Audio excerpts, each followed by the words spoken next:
আসসালামু আলাইকুম। দেখেন আজকে সকালবেলা নাস্তা বানাইতেছি। ডিম হাফ বয়েল করতেছি। এটা আরবি আমরা খাওয়া বলে এটা।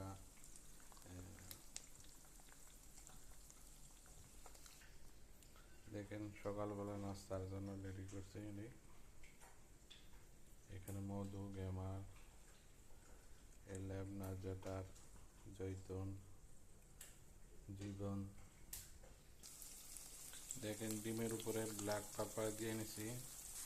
ডিমটা হয়ে গেছে বানানি। এই দেখেন আমি টমেটো দিয়ে আরো ডিম বানাবো। দেখেন আমি ডিমটা দিয়ে নিছি। ডিমটা একদম লাইরা একটু ভাঙা নেব এভাবে। দেখেন আমার ডিমটা বানানো হয়ে গেছে, আমি প্লেটে ঢালবো না। আমার ডিমটা বানানো হয়ে গেছে। ভিডিওটা আপনি দেখে ভালো লাগলে একটা লাইক কমেন্ট করবেন।